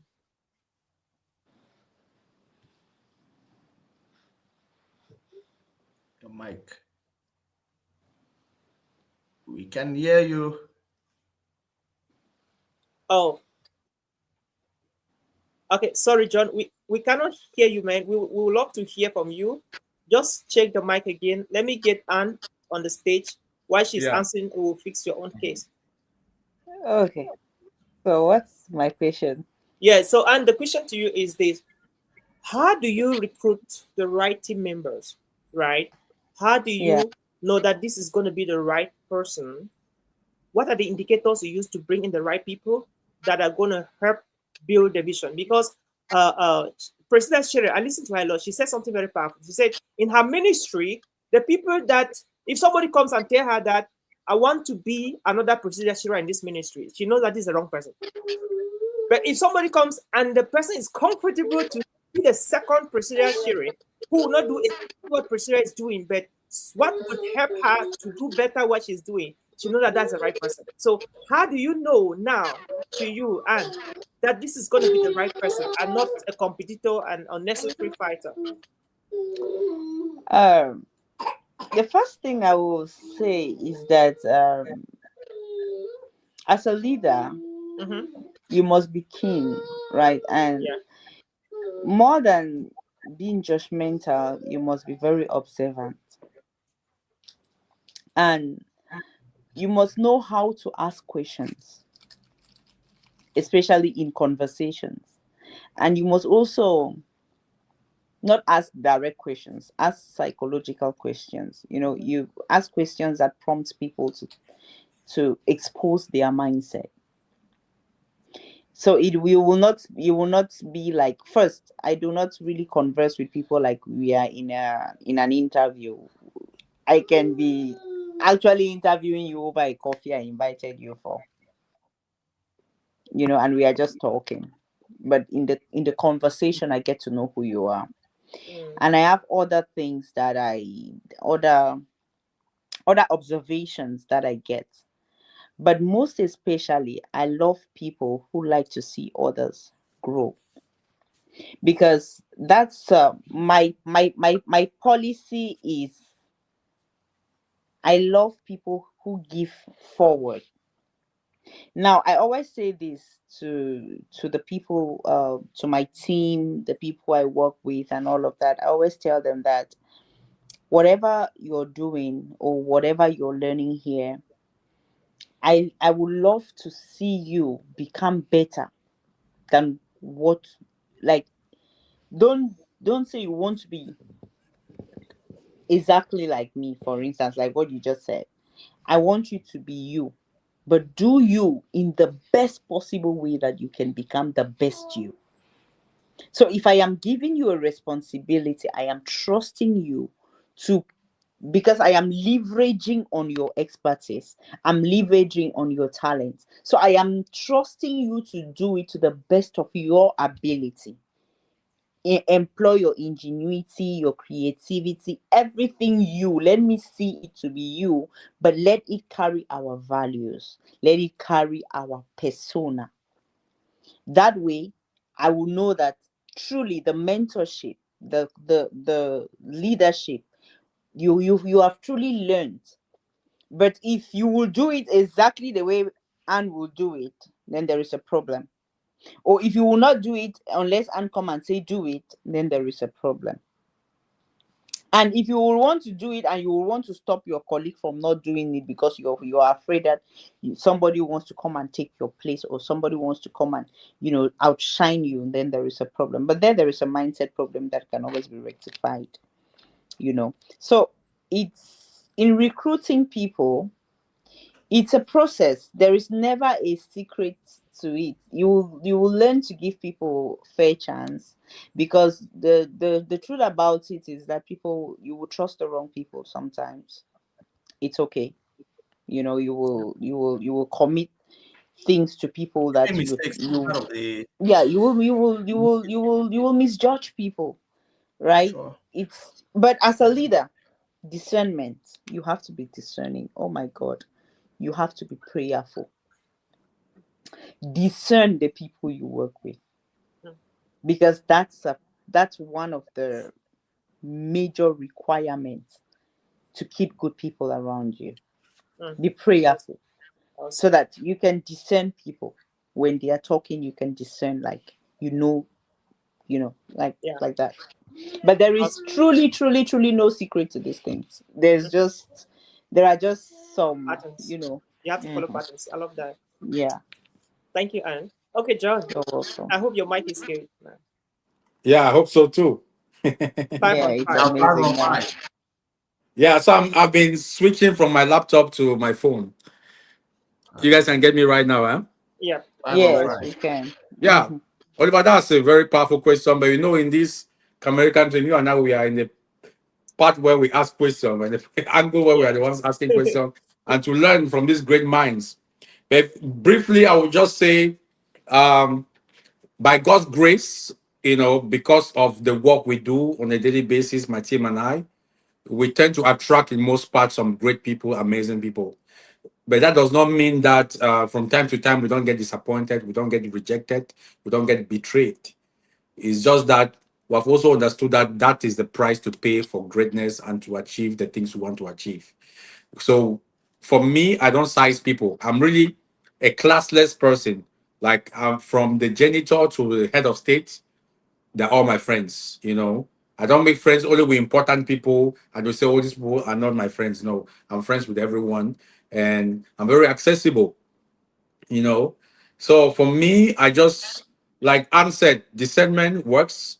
Mhm. So naturally, I just kind of discern and I know who to bring closer to me.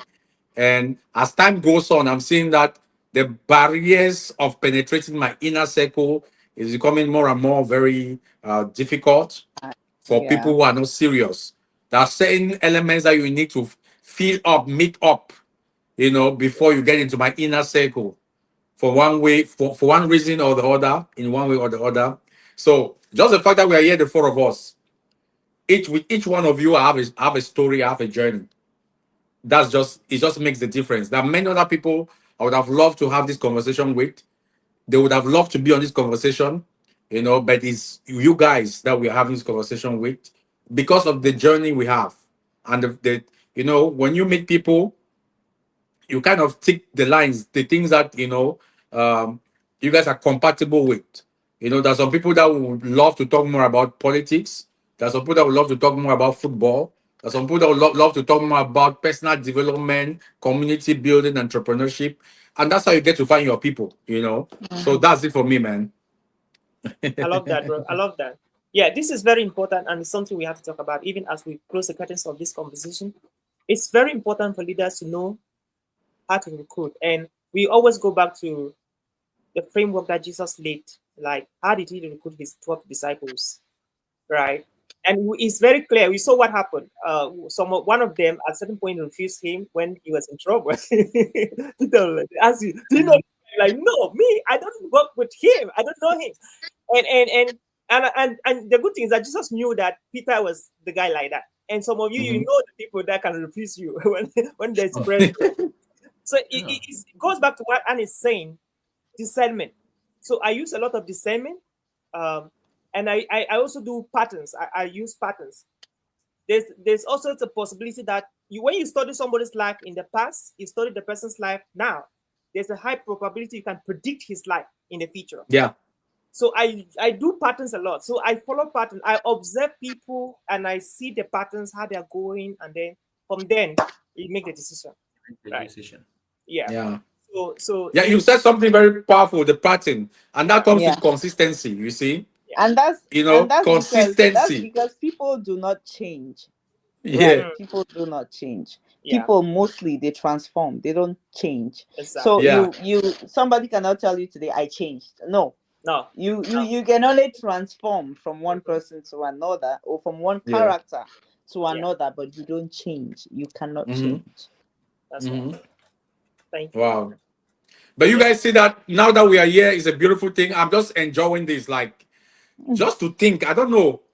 Do you guys, let's just, 70 years ago, it wasn't possible for us to Yeah. be in the Mm. four corners of the world and be talking like this. Exactly. It's just Exactly. so amazing. I just want us to have a moment and celebrate the fact that, you know, brothers and sisters from across the globe, we are meeting and we're able to talk. It's just so that alone, this alone has made my day. Just seeing the Yeah. four of us Mm. here, it has been my dream and now it's happening. It's just so wonderful. Thank you very much, Oliver. Awesome. Awesome, bro. So as John was talking, I was seeing the map. I was just visioning the map. Okay, I'm like Cameroon, Rwanda, Turkey, United States. So I was like, I don't know how to draw the map, but I saw the map of this conversation That's and all of that's that. called the power of technology. Yeah, Absolutely man. It's just so awesome, wonderful. awesome. It's been so beautiful, guys. And that's the reason why it's important for for us as Africans first, and Cameroonians especially, to invest in the minds, in the young minds of Cameroon. See, I will tell you for free, Cameroonians are talented. Oh my God. We are some amazing These people. people are talented. No Like, bluffing. It's not like you're not being modest. You are not being modest. It's just what it is. Yeah. yeah, Just they what are it is. so talented, they are so intelligent. Sometimes I'm like, my God. You know, and when I see some facilities out here, I'm like, God. You know, how can we get some of these things? Because the truth is, no matter how we want to bring these opportunities, or we want to get people to come and experience these opportunities, the impact will never be like if we had it home. Yeah. You get? So we need to, especially the Cameroonian diaspora. I'm saying this now towards the Cameroonian diaspora. We need to come together. We need to come up with initiatives to promote strategic investments for um Development. social development. And I want us to look at it as a business. I'm a business person. Okay. So, and I want us to put a mindset. Development is business. So development is a business strategy. So you will attract, like, how do I put it? Anyways, Put it the way you want to put it. what what I would just say is this. I think that we should come together. We are well able, we are well capable. And even if it means advocating for some policies to be adjusted, I think the greater the voices, the greater we can push for some of these things. Mhm. Imagine, imagine 1,000 Wow. diasporans Yeah. signing up for a shift in some international investment policies, and then pushing a candidate to put this into implementation. They will not shut it down. Yeah. They will not call it out. They will not call it bluff, Yeah. right? And if we, because we will say, oh, like, I always sit sometimes and I'll be like, okay, we keep complaining. Oh, they have done this, they have done that. This is just a group of people who have decided. And yes, we know that, yes, there are some manipulations that are going on, but hello, the decision they make without your consent concerning you, most likely is against you. Affecting you. Yeah. No, it's against you. It's not even affecting you. Because if I'm making a decision concerning your life and you're not on that table, right? You're not on that They'll tell table, you. and I'm making a decision for you, most likely I'll be making it against you, Yeah. right? So Yeah. we need to do something Awesome. as coming together, putting up some things that will permit us. They say drops of water, right? It will make an ocean. One Yeah. person, because the truth is, when you see some of the investments, they are really heavy weight investments, right? Like, Mhm. but we are well able. We are well able. The problem is the environment is not conducive.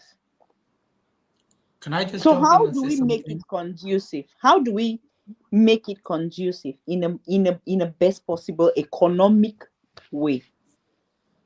Awesome. And something Cameroon also has by observation, it's the monopoly of the market.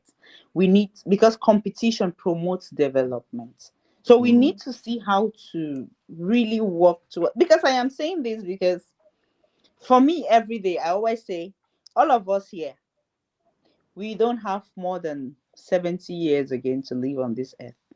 At least by then we should be 100 and you know, Mhm. right? All of us. No, that's the truth, That's the right? truth. Yeah, Of course for it So, is. real, you're hitting it so hard. in the There's next no time. Yeah, because maximum in the next 50, 60 years, we don't have the energy to do anything again. So what then? Right? But it doesn't really matter. For me, I live life with eternity in mind, but I want to be conscious of what will be said on the day I die. The day that will Mhm. say Anne lived. She came, she saw, she lived, she conquered. Yes, I want yeah, it like that. Right? So what did you do? The impact you created, what did you change as a person? What did you push for? What were the impacts you created? Every day here, every street in Istanbul is Mustafa Kemal Pasha, Atatürk. Like, why? Because this is the man that fought for Istanbul to be where it is today. Now, it's important when you come to the world, you put your footprint. Let people know you came. Don't just do things exist. and leave. Which is another thing that I would say that all of us building, audience listening, us here talking, when we are building what we are building, put structure, put systems, build to outlive you. Don't build things that will die when you die. When you're building, have how do you call it, immortality in your mind. Be a generational thinker. Yes, Mhm. just build. We have organizations here that just celebrated 180 years in existence. The people that built that organization died like, I don't know how long, but it's still running, and it's a giant conglomerate, Wow. because that's the power of system. That's the power of structure. John Eta is doing, mobilizing capital and bringing people together. Right? How many public, okay, let's just say something. How many public companies do we have in Cameroon, for instance, like public companies? And how many access, like, can Cameroonians, we have over 30 million Cameroonians. How many have access to global trading platform with understanding? Right? These are things that are common out here. Like, even with your bank, you just go to your bank app, you can invest in Total, you invest in even their grocery market. You just in because they are all public. You just go, you invest, and you're having, but in for us Awesome. it's like a myth. I love that. It's Yeah, it like, it ought not to be so. yeah. And it Um, can well change, but who will change it if not you and I? Oh. Absolutely. That is it, and So, your contribution is powerful. Is on the table. The people are hearing. The environment is hearing. Everybody is hearing, and even the forces are hearing. The forces of nature, they are hearing. All right. We'll come back to your last word, and you can also tweak it the way you want to put it. Let's hear from Ayuk, and then we talk about an upcoming event, and then we'll go around with our last words. Ayuk, over to you. Okay. I she made mention of something. Uh, it's at this point where I would like to say thumbs up, hats off to Jonathan, because part of the reason why I decided to join you and what you're doing is from my little studies of social ideas which are aimed at actually turning around the social reality for the Cameroonian people. Cameroonians don't think have a problem with coming together. There are lots of people that have come together, but one of the things which I got to find from that research is that they came together and they lacked strategy, or they were using an obsolete strategy, more like they are trying to do things which don't work, which others have Yeah. already done and it has not worked. So, and when you have people coming together repeating a failed formula and expecting new results, it's just Yeah. like you say, what are you guys really, really going for? We've seen this formula before and it did not work. Not to discredit their efforts, not to discredit their discipline, but it's high time where we need to look beyond the strategies that have been employed before. And you see this whole concept of the GFC army. I, for one, find it very, very, very interesting. And with its simplicity, because another thing with strategy is it should be simple to afford, not something they need to explain and you make a rocket science out of it. No, it's just something which is easy to explain to even the least person. And I really applaud Jonathan and his team, because, like he rightly said, he's open to he who is right there at the grassroots, just like he who is already playing with the kings and the queens of the world. Now, every strategy which is aimed at changing a community or the social reality of a people must have that balance. Because if you take only the bourgeoisies, they'll live in the world thinking that it's just like them.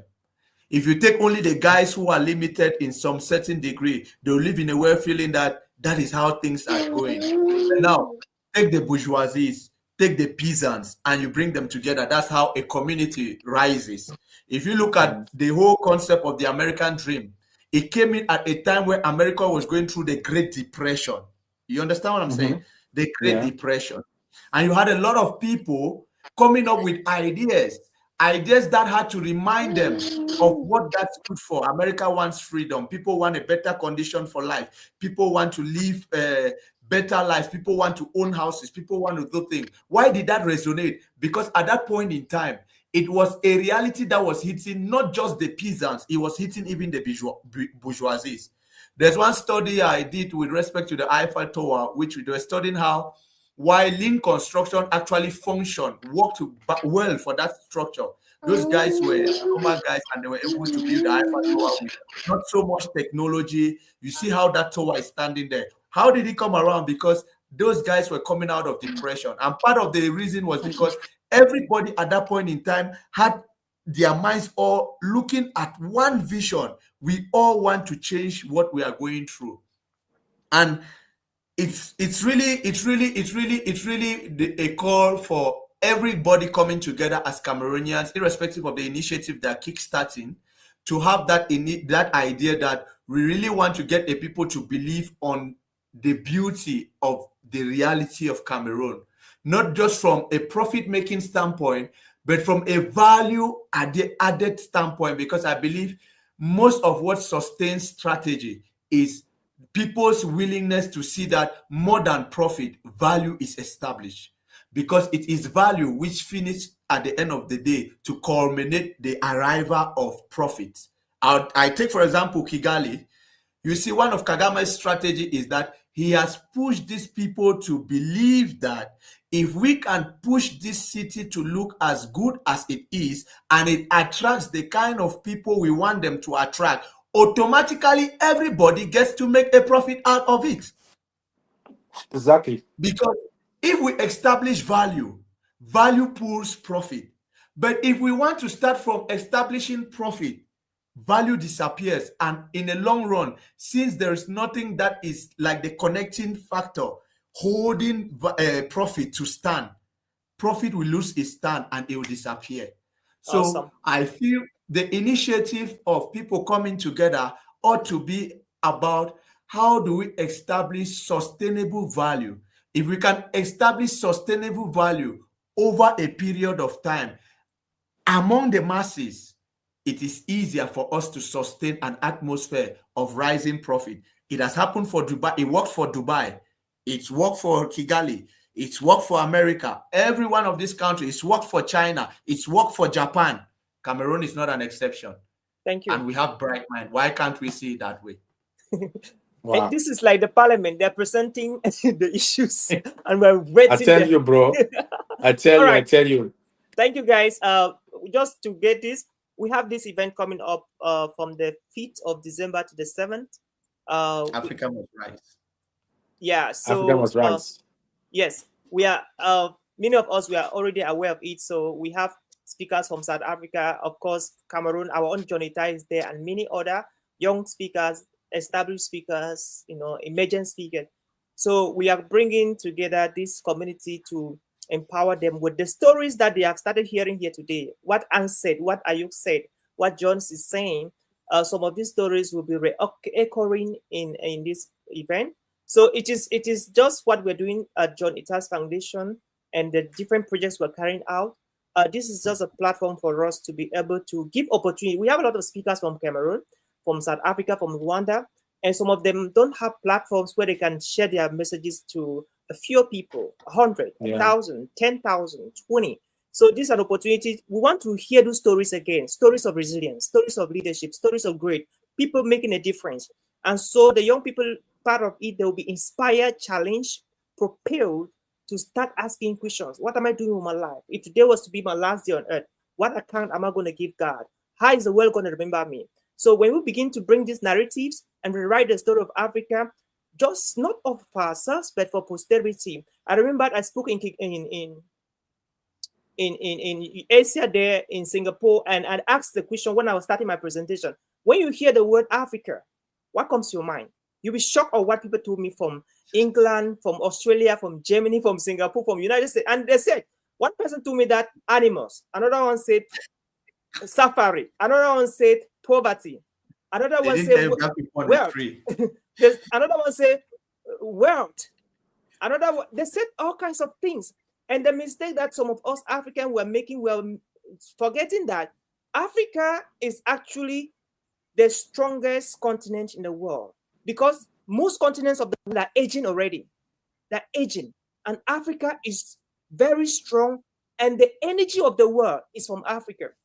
And so we have to take this narrative and rewrite the story of Africa, and not just wait for people to write our story for ourselves, but we have to write it for the sake of our grandchildren and the generations coming after us. So if you have not registered already for this event, I will urge you. Ayok has already done that. John has done that. Myself have done that. And we're looking forward to have you. And we're sure that Anne will equally be joining us, to do that. So we together we can change it, leaving us stone unturned. And so that being said and done, we would love now to hear in 30 seconds let's start with Anne, your last word to our viewers, please. Okay, thank you. Oliver, thank you for an amazing moderation. You are like a brother to me always. I'm welcome. And Mr. Edmond, it was a pleasure. And to our viewers, I want to leave you with just one word. Ask yourself today, what can I do to make my community better? And then ask yourself this question: who am I, and what do I want for myself? I think that if you can sit and ponder on this, then truly we will definitely be having an amazing Cameroon with amazing people. And like I said, Cameroon, you're blessed. Cameroon, you are talented. And like Edmond said, I'm not being modest about it, because that's just who we are. It was a pleasure. Thank you so much. And it was also wonderful meeting you for the first time. All right, over to you, Edmond. Okay, thank you once more. A big shout out to John Etta. My relationship with you got us here, and thank you, Oliver, for bringing us on this platform. So I just have one. So I shared it earlier on my status today. It's a code about change, and it came to me while I was actually meditating on what can I share with everybody today, and I wrote it down, and I had to share it with my group of friends as well. As don't change to prove a point. Always change to set your life in motion for the fulfillment of your purpose. Wow. There's so much exponential change happening right now. And especially when you're coming from difficulty, most times from where we come from, most of us want to change because we want to prove to those people who were laughing at us that we could do better. So that is what I have for somebody, wherever you are in Africa, wherever you are in the world listening to us. I pray this stays with you. Don't change because you want to prove a point. change to set your life in motion for the fulfillment of your purpose. And I believe if you set yourself in that frequency, you definitely enjoy living life better, and you definitely live the impact that your life ought to live as part of its contribution to mankind. Thank you. I love that. Wow. Beautiful. Thank Amazing. you. It's Amazing. Yeah. amazing. How about you, John? Hey, Oliver, man, Edmond and Anne. Like, this is one of the best Camerican Dream podcasts we've had, you know. Mm-hmm. I think it's one of the Thank you. best. It's really been powerful, it's been impactful. I've learned a lot, Mm-hmm. you know. I've been impacted a lot. I think, Oliver, you too. Yeah. Anne said Cameroonians are amazing people. I agree with you. You know, this is just to show to the world and to ourselves that Cameroonians, we have some great minds, great Cameroonian minds. As a matter of fact, the last time I checked, we have 6 million Cameroonians scattered all over the diaspora. And our goal here in the Camerican podcast, Camerican Dream podcast, is to unite these voices. Because when we come together, there's going to be cross-pollination of ideas, opportunities, impact, friendship, Sure. you know. Just imagine that, let's say Mr. Edmond was single and Madam Anne was single. This would have been the starting point of something, you know. Anything can happen, you know. You can even turn to a Anything for business sure. deal. And Anything for so sure. we are connecting people, we are connecting visions, we are connecting Yeah. value. You know, we are creating a community, a lot of things. So thank you very much, Oliver, for hosting us. We look forward again to have the two of you on. You know, maybe not the two of you. We are going to pair you guys with some other friends, because the goal in what we want to do is to connect each other so that we get to know each other, so we build a very strong community. All right. Exactly. And don't forget, your land is waiting for you. You know, whenever you're ready. Thanks very much, Oliver. The last Awesome. word is for you. All right. Thank you so much, man. It's always very challenging when the last word is for you. It's good. Right. All right. I first of all want to thank everybody. Like John, in Thank the you. words of John, he says, imagine that XYZ were single. And I'm saying that, imagine that X has a kid brother, a kid sister, and Y has a kid brother and a kid sister. And who know where we'll be meeting finally for a physical event, you come along with them. They can mingle. That can be fantastic, right? So Sure. just to say that this is a unique opportunity. I don't dive into anything. I take time, I reflect on the things I am getting myself involved into, and the people I am involving into these things for them. I really take a whole time and a process to meditate. And John is one of those guys that I respect a lot when it comes to partnering and associating with people. He has a special grace. I don't know if some people see it. John is that guy who knows how to bring people together and who has Yeah. very reliable connections and very Yeah. friends that they have big dreams. A lot of people that have big dreams. And Mhm. it's like all Jones's friends, they are big dreamers. And when you come around John, you only meet big dreamers, you know, a lot of Yeah. guys. And it's because of John, I've connected with some of my guys here in United States and the big dreamers like Ayuk, like Anne, and I think there's hope for Cameroon. Not to become, I don't want to become a president. I don't know if John wants to become a president. I don't want to. No. I don't have to But- become the but president. to become to change the world, to change your country, you don't necessarily have to become a president. Because to me, Yeah, I'm already the president of my life. that right? is it. I'm the president of my family. So so I don't know about you, but I lead my life as as a head of state of a nation, and I lead my family as a head of state of their family. And I just Yeah. want to encourage you guys with this also quote, powerful quote by Darren Hardy. He says, "Your idea is only as strong as your ability to communicate it.